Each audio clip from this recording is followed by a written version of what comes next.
Hi friends, welcome to my channel.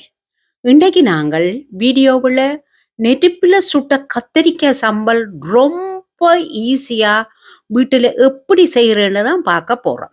நெருப்பில் சுட்ட கத்தரிக்காயின் மனம் இந்த சம்பலுக்கு ஒரு தனித்துவமான சுவையை தரும். இந்த சம்பல் சோறு, இட்லி, தோசை எல்லாத்துக்குமே சூப்பராக இருக்கும். சரி, வீடியோக்குள்ள வந்து பாருங்க எப்படி செய்யறதுண்டு. முதல்ல நாங்கள் 2 கத்தரிக்காய் எடுத்து வடிவா கழுவோம். இப்போ இந்த காலத்துல நிறைய மரங்களுக்கெல்லாம் ஒரே கெமிக்கல் அடிக்கிறாங்க.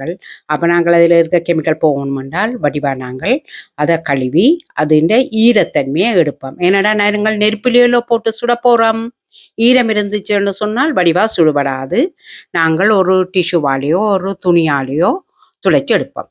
இப்ப பாருங்கோ இந்த இந்த நெருப்பு தான் இந்த கத்தரிக்காய்க்கு ஒரு ஸ்பெஷல் ஃப்ளேவர் ஒன்று தரப்போகுது. பாருங்கோ, நெருப்புல நாங்கள் வடிவா நிறைய நெருப்பும் இருக்கக்கூடாது. ஒரே அடியா மேல் தோல் எல்லாம் கருகி போடும். நாங்கள் கொஞ்சம் நெருப்பில தான் இதை நாங்கள் அப்படியே சுட்டெடுக்க போறோம்.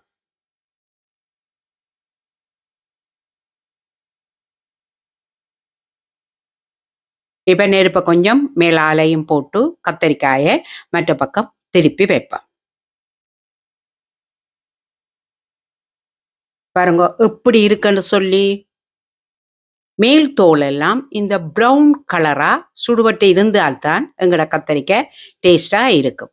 பாருங்கோ எப்படி இருந்த கத்தரிக்காய் நெருப்புல வதங்கி எப்படி இருக்குண்டு.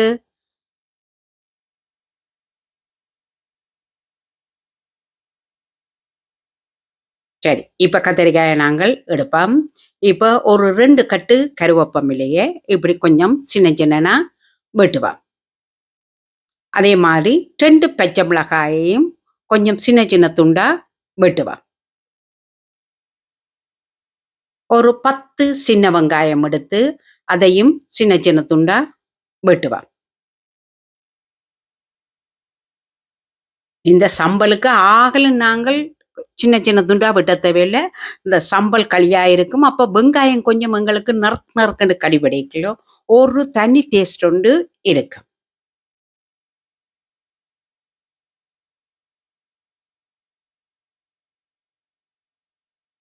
சரி, இப்ப கத்தரிக்காய் எங்கட ஹீட் ஆறிட்டுது.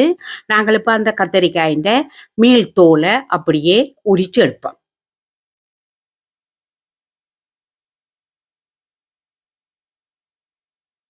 நல்லா சுடுபட்டா எங்கட மேல் தோல் ஆட்டோமேட்டிக்காவே அப்படியே வரும்.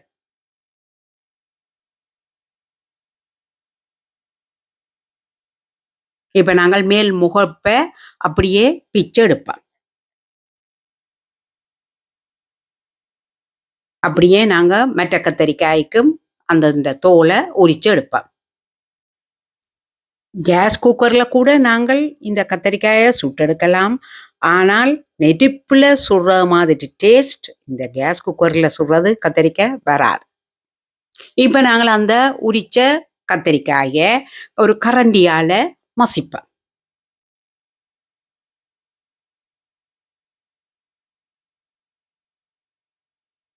நீங்க விரும்பினா கையால கூட பிசைஞ்சு எடுக்கலாம். நானான கரண்டியால தான் போட்டு மசிக்கிறேன். இப்ப வெட்டின எங்கட சின்ன வெங்காயத்தை போட்டு அதையும் ஒருக்கா மசிப்பேன்.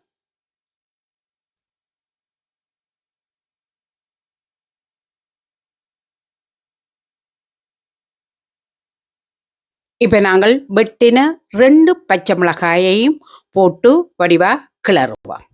நீங்க உரைப்பு தேவையென்றாக்கள் அதை போட்டு நீங்கள் மசிக்கலாம். ஆனா சின்ன பிள்ளைகள் சாப்பிடக்கல அந்த பச்சை மிளகாயை நாங்கள் மசிச்சோம் என்றால் சரியான உரைப்பா இருக்கும். அப்ப போட்டு அதை வடிவா மிக்ஸ் பண்ணுவேன்.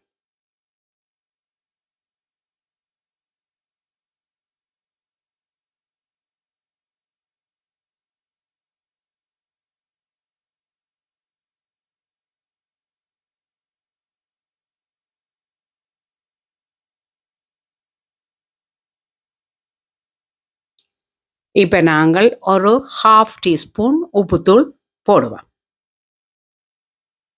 அதையும் வடிவா மிக்ஸ் பண்ணுவேன்.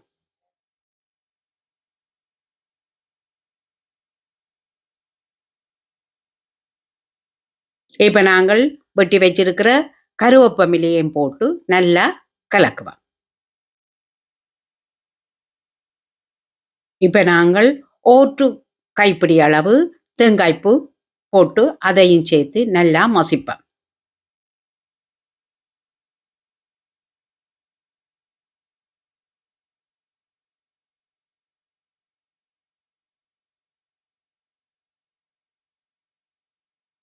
இப்ப நல்ல திக்கான பாலை விட்டு அதையும் போட்டு நல்லா சேர்த்து கலக்குவோம்.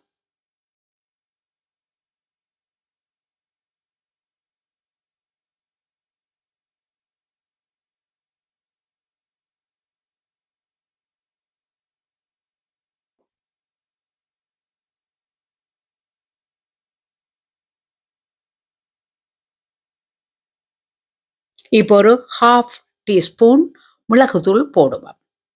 அதையும் சேர்த்து நல்லா கலக்கி மசிப்போம்.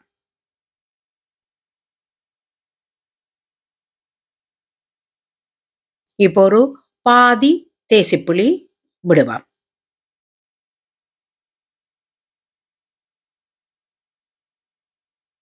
எல்லாத்தையும் நல்லா சேர்த்து மசிப்போம். வெஜ் நான்வெஜ் சமைக்கிற எந்த நாள் என்றாலும் நாங்கள் இதை ஒரு டிஷ்ஷாக எடுத்துக்கொள்ளலாம். Super dish. இப்போ எங்களோட நெருப்பில் சுட்ட கத்தரிக்காய் சம்பல் ரெடி. பார்த்தீங்களா?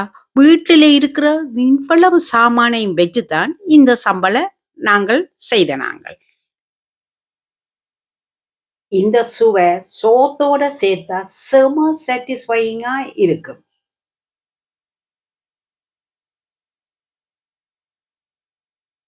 என்னோட இந்த ரெசிபி உங்களுக்கு பிடிச்சிருந்தால் நீங்களும் ஒரு கால் செய்து பார்த்து எப்படி என்று கமெண்ட் பண்ணுங்க. என்னோட வீடியோ உங்களுக்கு பிடிச்சிருந்தா லைக் பண்ணுங்க, உங்களோட ஃப்ரெண்ட்ஸுக்கெல்லாம் ஷேர் பண்ணுங்க. இன்னும் சப்ஸ்கிரைப் பண்ணலையென்றால் எம்டி தமிழ் குக்கிங்கை சப்ஸ்கிரைப் பண்ண மறக்காதீங்க. மீண்டும் வேறொரு ரெசிபியில் சந்திக்கும் வரை என்றும் உங்கள் பருத்தியூர் தவம்.